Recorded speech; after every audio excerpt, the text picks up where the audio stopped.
loads of Carcass songs go open, 1st fret, 4th fret.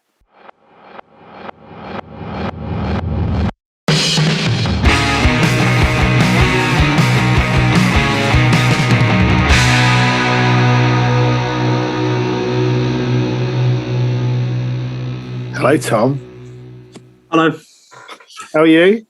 Yeah, I'm all right. Zoom, when you click the record button, Zoom puts up a warning now. Do you know this? Yeah, I've seen it. You know, I could have clicked leave the meeting, but I didn't. You should feel blessed. I feel honoured. So we're going to talk about Carcass. So how did you get into Carcass, Tom? Don't remember. Now. But I can tell you a story very early in my Carcass fandom when I embarrassed myself, if that makes up for it. So, you know, I'm a bit younger than you, right? I was into Carcass when it's true. I was into Carcass when I was at school. Yeah. And I have a very distinct memory of being in a maths class. The teacher would put us so we weren't sitting next to our friends. So I was sitting next to a girl in my maths class. I didn't know. And I distinctly remember having a Carcass song stuck in my head on loop, as you do. And this girl sitting next to me saying, "Tom, what are you doing?" And I realised that I was out loud singing along. Of course, it's Carcass. So little teenage me was sitting in my maths class growling to myself because I had a Carcass song stuck in my head. And the girl sitting next to me saying, "Tom, why are you growling? Why are you growling?" That is my earliest Carcass memory, sitting in a maths class, growling. As a Carcass riff played in my head. I mean, you know, they're always a band that, I was into Napalm because Scum was... There's an Arena Heavy Metal documentary that was on in 1988, 89 when I was a kid, and I saw it at school. And they had Iron Maiden, Black Sabbath, Napalm Death, and Bill Steer, and you know all those sort of bands. And I was into Napalm, and then I had some friends. When I was about 15, 16, who was into death metal, and we used to sort of swap our death metal albums. So I was into we had Napalm, Carcass, Morbid Angel, all those sort of, you know, that sort of that early 1991, 92 era of earache records. So we went through a stage of just buying anything that was on earache, and and it was a variable quality at best, some of it. But for me it's similar bands, but not just the death metal-y stuff. So in my head, like early Paradise Lost is in the same category. Yeah, I mean, and it also came out of there was sort of Acid Rain and people like that just before that as well. So it was kind of, there was the Brit thrash movement with the, your Acid Rains and your Zentrix or, that sort of stuff. And then, I think Zentrix slightly later, but Acid Rain and then Cathedral. I mean, when I got into that sort of music, there was this Gods of Grindcore with Cathedral, Napalm. I think it was Cathedral, Napalm, Morbid Angel and Carcass, I think. Something like that. It was around that era anyway. But that was kind of, the Carcass, the Tools of the Trade EP. And that kind of era. So it's when Mike Hammett joined the band. So what we'll do the sort of whole catalogue. There's certain key albums for me, to be honest. So do we start off with Reek of Putrefaction? I mean, when you start there, I haven't got a huge amount to say about it because I'm not quite sure what it was supposed to sound like. Well, you can't hear it, can you? I mean, I've listened. It's very badly recorded. It sounds like it's recorded at the bottom of a lift. Yeah. And, if what you read on the internet is true, the band aren't happy with what it sounds like either. Sounds horrible. But I think we got, because you had that sort of really brutal cover, and it had the, the endorsement of John Peel. I think a lot of people heard of them. They got certainly made a name for them. Yeah. John Peel definitely liked it. I mean, there were black marks against John Peel's character. Some of them more serious than others, but one of them is he liked that album. I mean, I love Carcass, but what's going on that he thought that was a thing to champion. It seems weird to me. Yes, it's it was, but that was it was the era. I'm glad he did. Oh yeah, it was the era of early grindcore, and I suppose it was an exciting thing. So we haven't got great to say. It's not a great album. So Symphonies of Sickness that's where it sort of starts for me. And there's some really great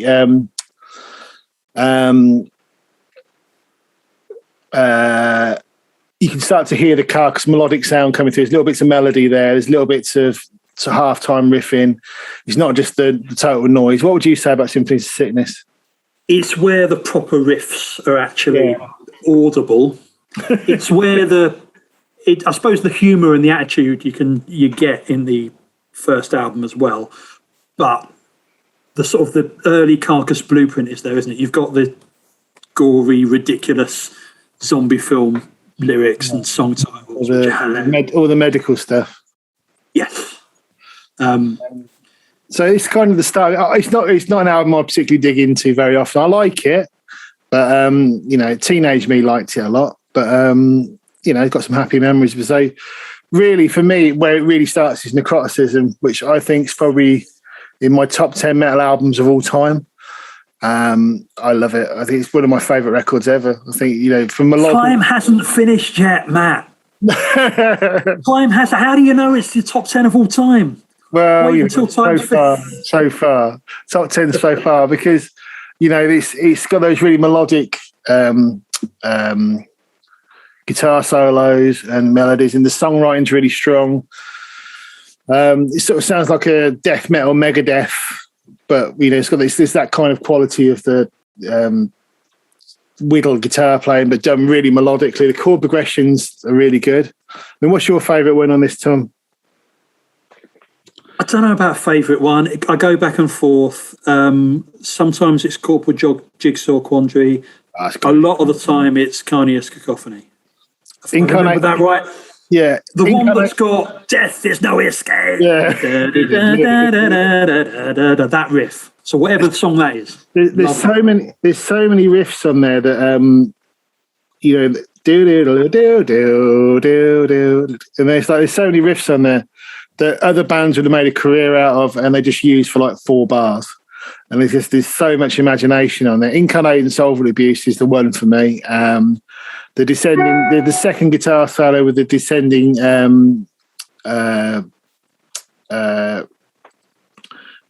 descending chord progression where it just goes down and down and down.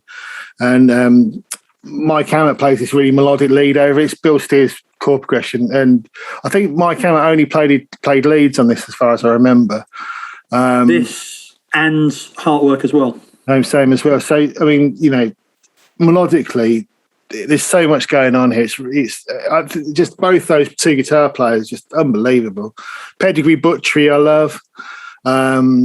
Just the gear changes between the different sections. Corporal Jigsaw Quandary with that drum intro. It's just, Ken Owen's such a good drummer, and he's got this sort of indie rock bounce as well, which is really odd for metal. It's like, how did that happen? Yeah, like you said, a bit like a sort of death metal Megadeth. Yeah. I don't hear that at all because of that quality in the drums. Yeah, it's Megadeth in the sense that you've got the 2 guitars and these quite complicated riffs, but Megadeth would never have that sense of groove and that sense of that sort of bounce. Maybe it's indie rock, maybe it's sort of from a bit of a punk influence. I don't know where it comes from, but there's definitely a dancey thing there, isn't there? Where there's do. There's bits where there's just a groove to it. It's just brilliant. I really love it. Yeah. And it's early enough in metal recording that it's not all obviously to a click track and quantized to a grid as well. No, but it's early enough that it's not quantized, but it's late enough that it's got good guitar sounds on it. Yes, exactly. It's late enough that they learn how to play. So I mean, I just love it. I mean, I've listened to it. It's probably one of the albums I've listened to most in my life, just because there's so much detail to it, and every time I listen to it, I hear more and more ideas. Where they just had so much, they're so far ahead at that point. And then they went away. And so, is there anything else you want to say about Necroticism? I mean, There's stuff I want to say about this and the transition into Heartwork and sort of the later period. If we move on, so Tools of the Trade EP is a collection of stuff that's left over that's pretty good. There's some, it kind of sounds somewhere between the first two records. And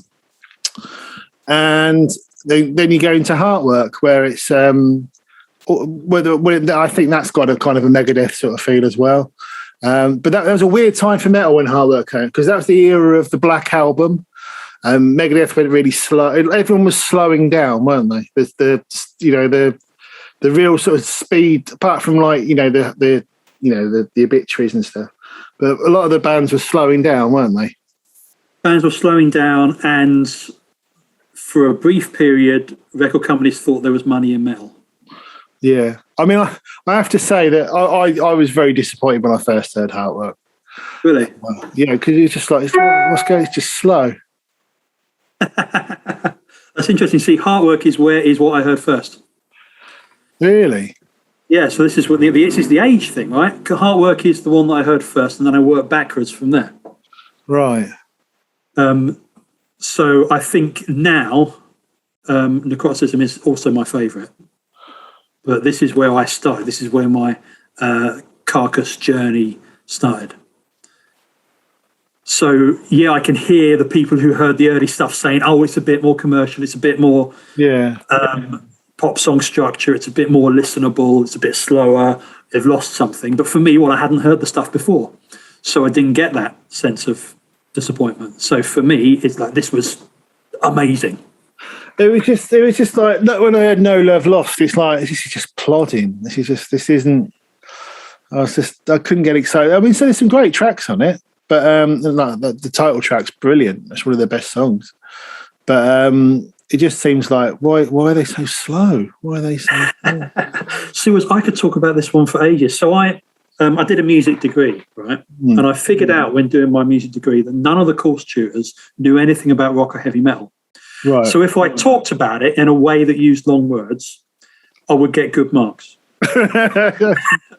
So I did a dissertation about genre distinctions in heavy metal, and I did a presentation on Arbach Muckfleisch from this album. Because I figured, right, they've no idea what I'm talking about. They don't understand this music. I'll get good marks. But as a consequence, I can get really nerdy about Carcass and their style and how it changes. So I'll give you like the 20-second version. Go on, then. Of my Carcass theory.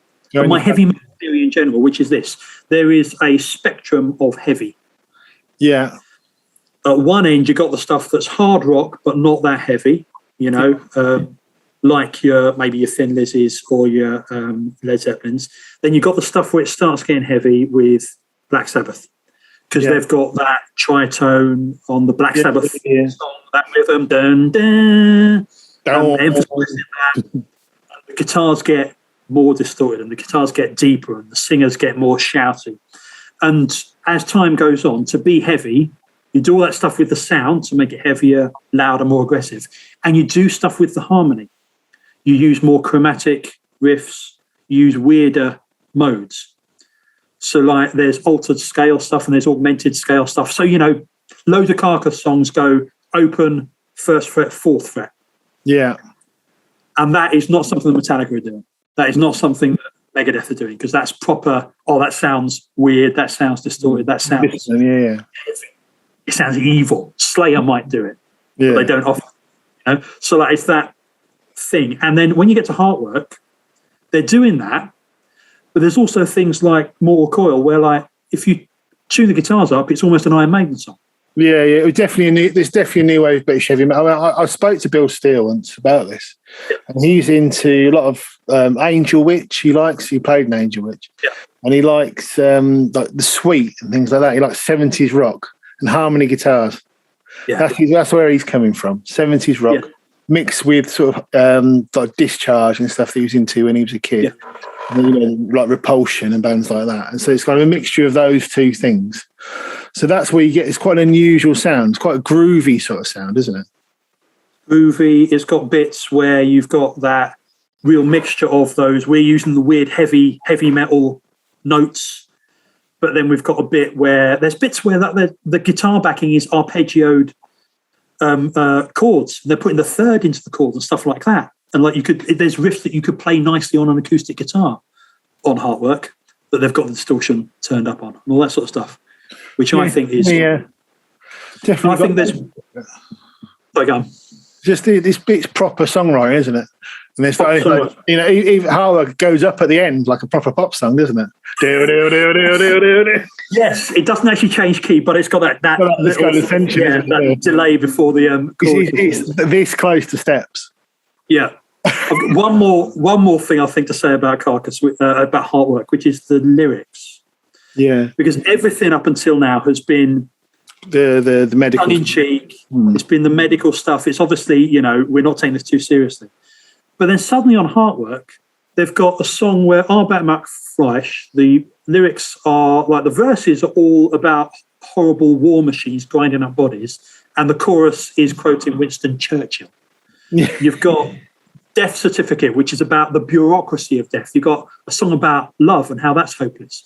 You've got a song about patriotism. You've got stuff about mass graves. Like suddenly, they decided for one album, let's be serious and take this idea of death and just list out all the ways that life can be bleak and hopeless and full of death. I listened to it again. It's all right. I mean, I do like it, but it's coming after Necroticism is a bit of a it's a different beast, isn't it? Different beast. So Swan Song. So this is the one.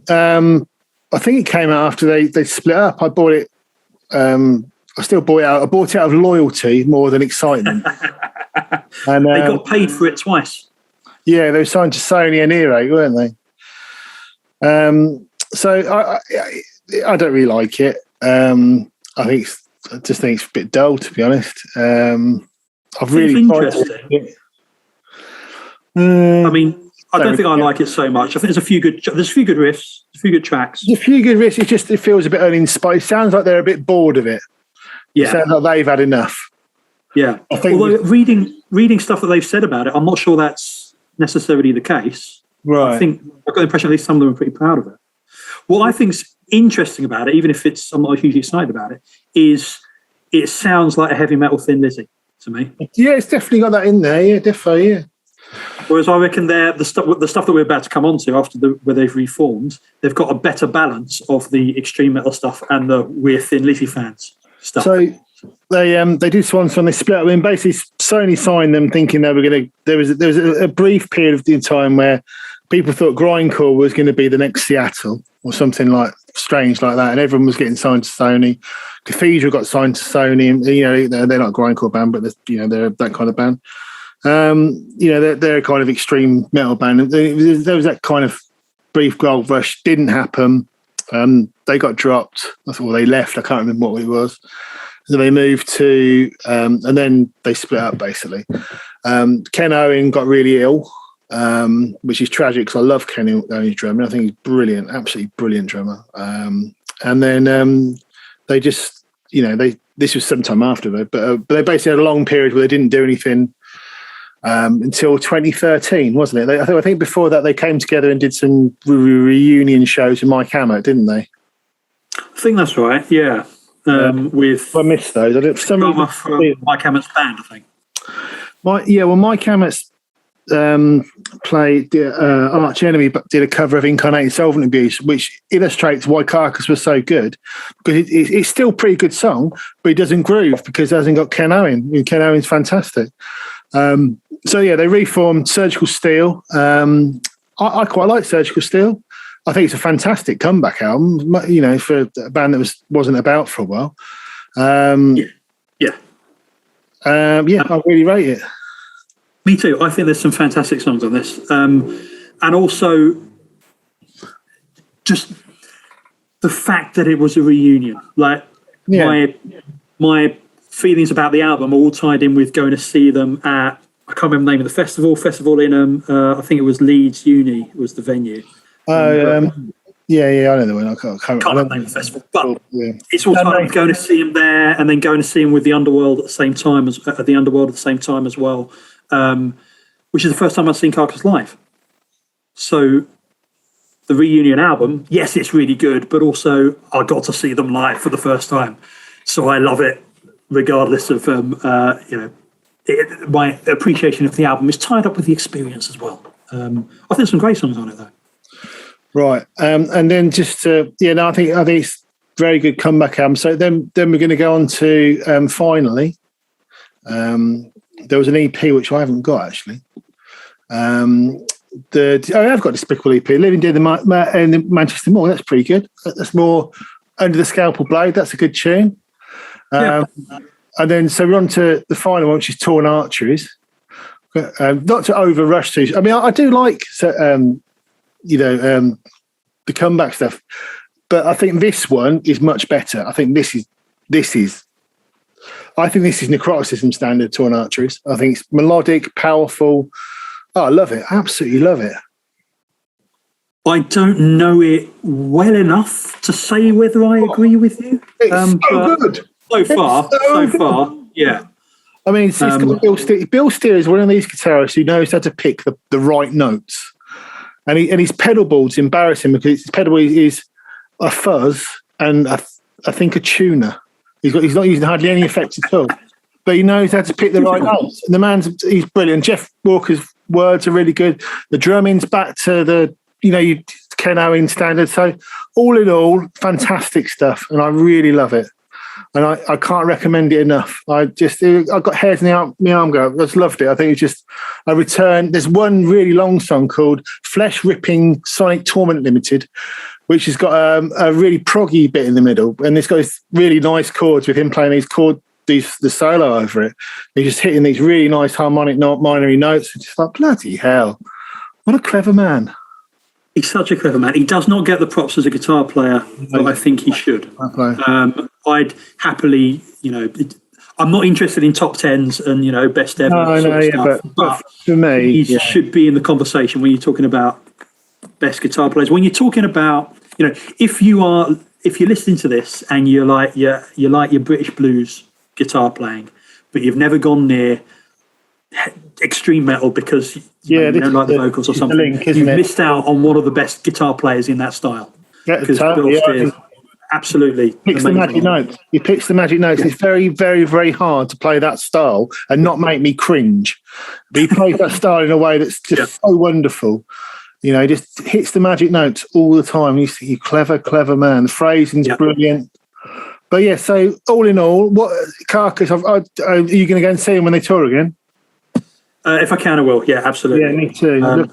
And I love them. And they're one of the most remarkable, in terms of that's progressive, to go from music that sounds like it's recorded at the bottom of a well to making music that's melodic and brilliant and progressive and exciting. That's a wonderful. And still legitimately heavy. Legitimately heavy. Yeah. It's not like they turned into a lily-livered little rock band at the end. Right. It's still stupidly heavy. Brilliant. And it's still got all the ingredients. Can you just tell me about your upcoming album, please, quickly, before we finish? It's not a death metal album, sorry, but it has got the loudest guitars I've ever put on it. So Escape, out on the 1st of October. So I assume it's already out by the time anyone hears this. I haven't heard it yet, so I should look forward to hearing it, Tom. How do you describe your music? Sorry? How do you describe your music? It's the sort of progressive rock you get from someone who hasn't heard much 70s prog rock, but has listened to a lot of 90s heavy metal, a lot of 90s indie. That's what it is. Brilliant. All right, mate. Thank you so much. I really appreciate you doing this. I try to keep them under half an hour because YouTube seems to like that better. So thanks so much. Let's press stop. Thanks, Dave.